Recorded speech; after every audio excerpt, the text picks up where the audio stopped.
هانتوما طريقه الصباح ان شاء الله بالنسبه الاشخاص اللي عندهم الصدر محلول، حيت كاينه الحساسيه ديال الصدر كتكون سببها برد قديم كيتحل مع المده، كيعود في اي لحظه يعطس، في اي لحظه يمرض.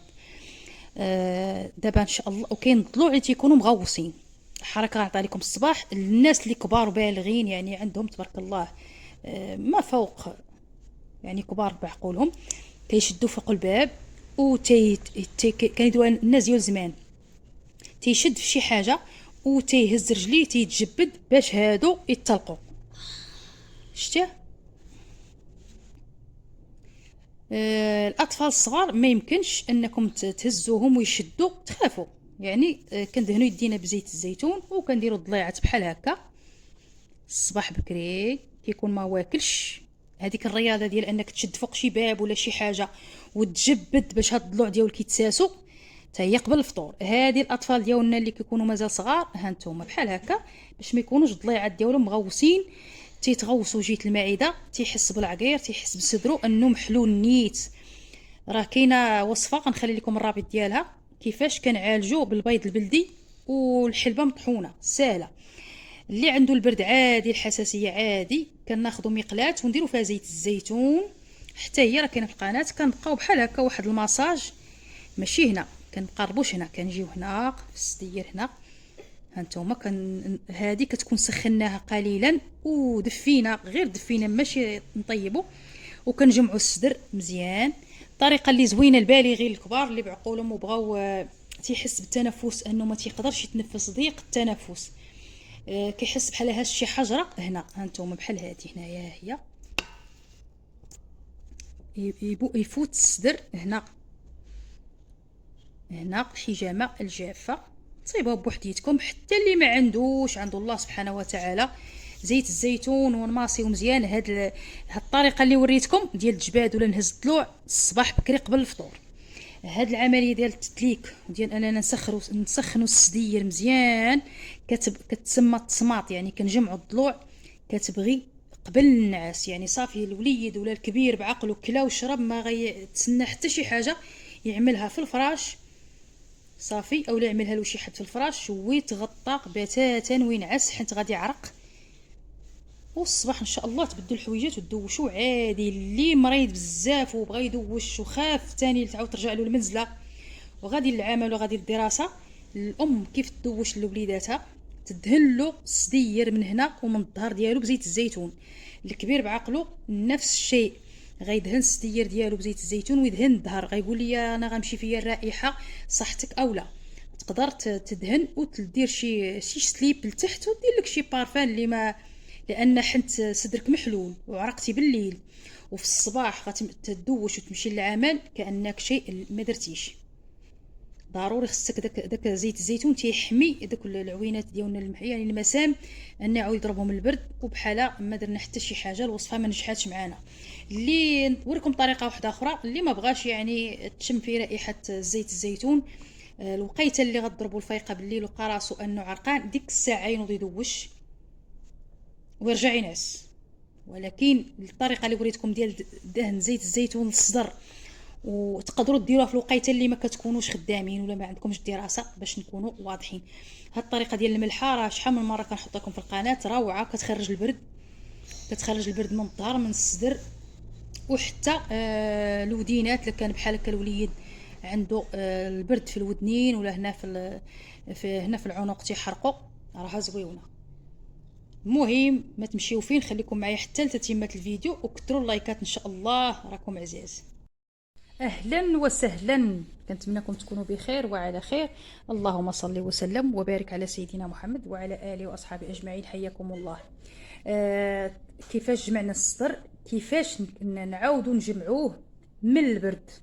ملي تيكون البرد تيكون الانسان عنده البرد قليل، حيت البرد فيه وفيه. اما بالنسبه الى كان ضروري زيت العود يكون عندنا.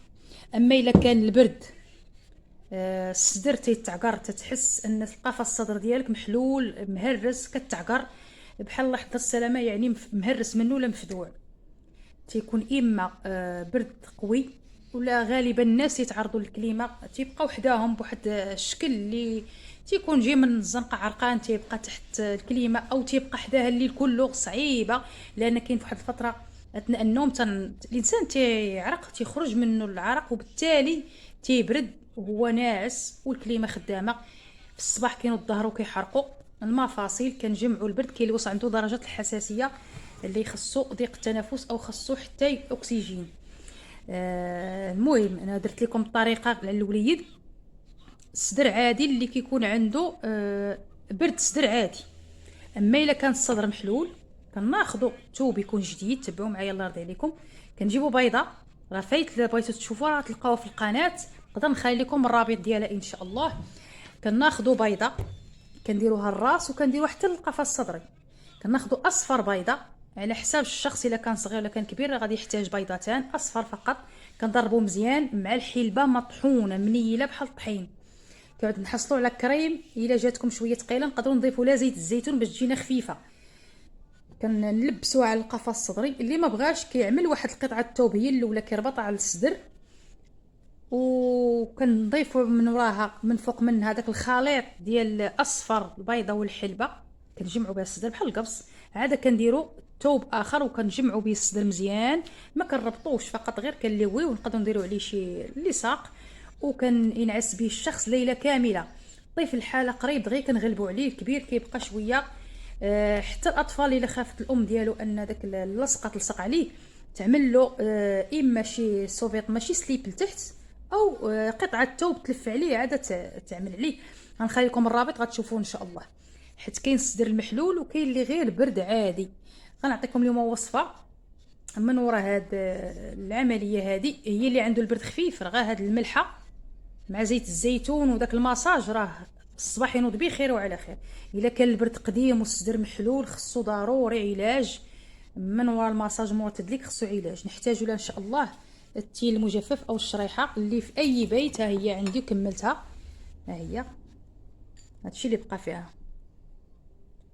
كنعملها بحال كونفيتير بحال المهم اي خلطه عندك في الدار خصك تحتاجيها. كتاكلوها مرتين في اليوم قبل الافطار وقبل قبل النوم. نحتاجو فيها البروبوليس او العكبر. ها هو هذا العكبر، البروبوليس او العكبر هذا. سبحان الله كتصيبوا لنا النحله، سبحان الله. هذا مضاد حيوي وكيقوي المناعه وتيحارب البرد في الصدر. وسبحان الله الناس اللي عندهم الصدر مسالي وعياو بالسيرويات وعياو بالادويه عليهم بهذه الخلطه هذه. يعني انا ما صاوبتش من عندي، هذه صاوبها الله سبحانه وتعالى، سخر لنا النحله او حاله عطاتو لينا. هذا عباره عن سبحان الله كتمشي الاشجار وكتجمع من ديك شي ماده وكتعملها كغشاء للصندوق ديال النحل، باش اي حيوان كما كان نوعه او حشرات سامه تدخل كتموت. وسبحان الله بقدره الله ما كتخنش، يعني ما كتعطيش الريح. انا كنعرفوا ولا اي شيء مات من واحد المده يومين كيتحلل كيعطي واحد الرائحه مقرفه. النحله ملي كتدخل سبحان الله ما كتعطيش الريحه، يعني باش ما تلوث ليناش العسل. هذا هو ما غاديش تحل لنا قاصح، خصني باش نحلوها. هو بحال البودره ديال القهوه. حلوه لقيت اللي بغيت تخدموه والرائحه ديالو قويه. وعندي حبوب اللقاح اللي ضروري خصو يكون عندكم. كاين اللي كيتباع، ما ننصحكمش تشريو العبار، شريو قرعه بحال هذه 15 درهم حتى 20 درهم. هذا 25 درهم حتى 30 درهم على حسب، يعني ما غيتقامش عليك هذا السيرو بواحد الثمن اللي باهظ. عندنا العسل، اي عسل، زكوم، عسل سدر، عسل دغموس، عسل عادي، عسل ليمون، اي شيء. المهم وعندنا الثوم. التركيبه الرباعيه اللي غيحتاجها غذاء الملكي ما جبتوش، علاش؟ حتى هو تقريبا قد هكا. ما جبتوش حيت غير كيدوب. كنخدموا مني بحال هذا خدمناه هنا، مني غيتقادى هذا نجيب. حيت باقي عندي واحد شويه في القنينه اخرى. كناخذوا العسل، ناخذوا القليل من هذا وناخذوا من هنا من العكبر، وكناخذوا من الغذاء الملكي. يعني انا كندير غير نص ملعقه من هنا ونص ملعقه من هنا. هنا كندير كاس. والغذاء الملكي كناخذ منه شويه وراه بحال السمن كيدوب. كنطحنوا مع الزنجلان، طحنوا مع الشريحه. المهم هذا هو الخلطه اللي كنديرها. هي كنطحنها وكنخليها شفتي كي كتجي سائله. ما بغيتوش تضيفوا معاها الشريحه بلاش، ديروا غير العسل والغذاء الملكي والبروبوليس وحبوب اللقاح. كميه اللي قديتو، مثلا خديتو كاسان من هنا، سمحوا لي قطع التليفون عمر حتى قديتو وهاني رجعت لكم. كما قلت لكم على حساب العائله، مثلا درنا 2 الكيسان عسل، ناخذ ملعقه من البروبوليس وناخذ ملعقتان من حبوب اللقاح وناخذ ملعقه من غذاء الملكي ونخلطوا مزيان تركيبه رباعيه اللي كتبقى. بغيتو تضيفوا عليها الزنجلان مرحبا، اللي ضعيف ونحيف بغيتو تزيدوا عليها هاد الشريحه او التيل المجفف مرحبا. ما بغيتوش خلوها هكاك بحال الكونفيتير، معلقه الكبار صغيره وما نكثروش، نصف ملعقه صغيره للاطفال الصغار، تخلطوا عليهم الحليب ولا عطوها لهم مع الماء دافي او من وراها الماء، يعني يشرب معها الماء.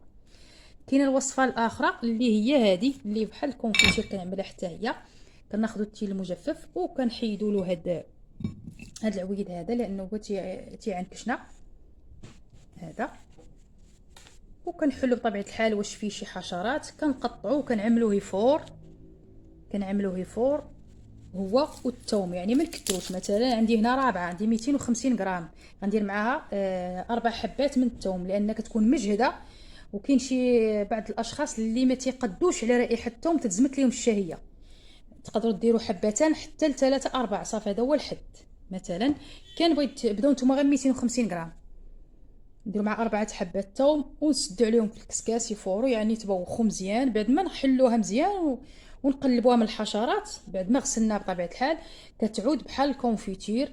الناس اللي نحاف وبغاو يزيدوا في الوزن ممكن الحلبه تكون مرطبه بليله كامله، منقوعه بليله كامله باش كتنفخ، ما نغليوهاش، لا غلينا غيمشي لينا الماء. من الافضل نديروها في الماء حتى كتنفخ ونديروها تفور مع هنايا.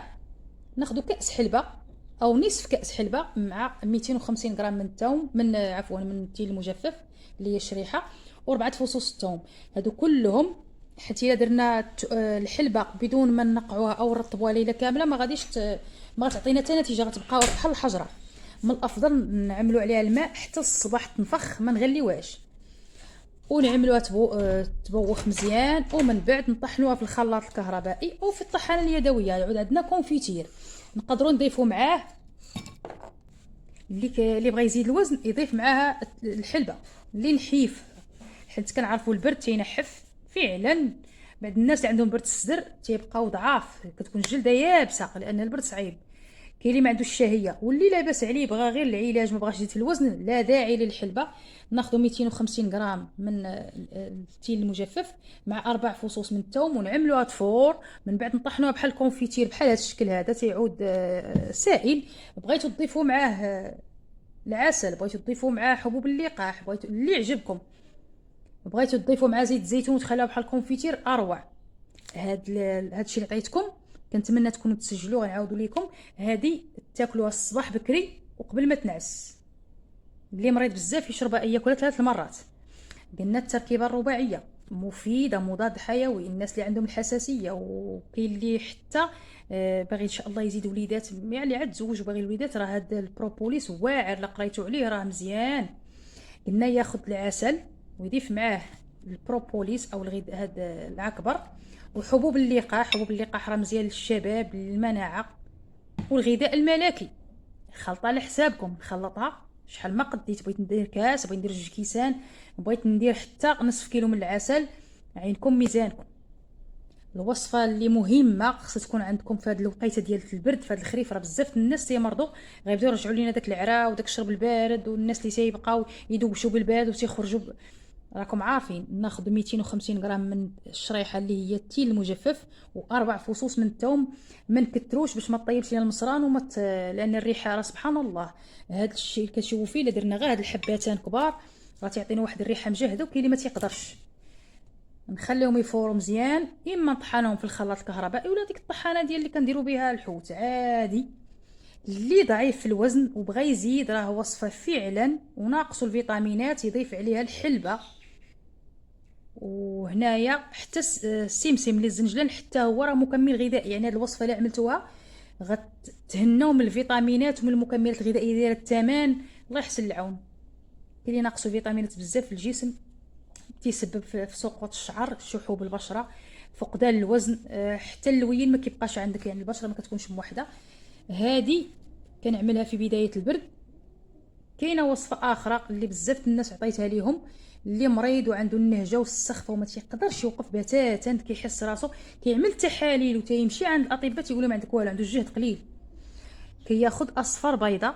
هذه كنديرها في وقيته البرد ان شاء الله، راه كاينه في القناه ولا راه غتشوفوها ان شاء الله، ونقدر نشاركها معكم. كناخذ اصفر بيضاء وكندير معاها ربع كاس من الحليب، وكنحركها مزيان، ما كنخليش داك الصفر حتى كيتحلل لا غير شويه، وكنشربها قبل الافطار. هذا ملي كيعود البرد نيديا بصح، والله ما نكذب عليكم، الى البرد كامل ما كنتفكرش المنزله، ما كنتفكر لا الرواح لا العطيس لا حتى شي حاجه، وكتبقاي شاده، لان فيتامين بي عفوا واحد وجوج غالبا كتلقاهم في البيض. كاين اللي تيقول لك ما نقدرش نشربو، ولكن انا كنشربو مجرده، راه غتشوفوا عندي في القناه. كاين اللي عنده الحساسيه ما يقدرش عليه، ولكن انا كنشربو. اصفر بيضاء، اما مع عصير البرتقال او عصير او الحليب. المناعه زوينه، ما تبقوش تروحوا بتاتا. يعني هاد المنزله اللي كتجينا ولا هاد الرواح اللي تيجينا في البرد، كاين اللي تيقتلوا في البرد، كاين تيسالي معاه مسكين، ما تيجيش فين يمشي البرد حتى كيبقى العظيم واقف. جربوها. المهم عطيتكم وصفات، غنخليكم الرابط ديال كيفاش كنربطوا الصدر، القفص الصدري، حيت ما يمكنش نعاودوا، لان خصني شي واحد اللي نتصاوب لكم عليه، والوليد ما غاديش يجلس ليا. نتمنى لكم التوفيق ان شاء الله. يلا خليت لكم الراحه.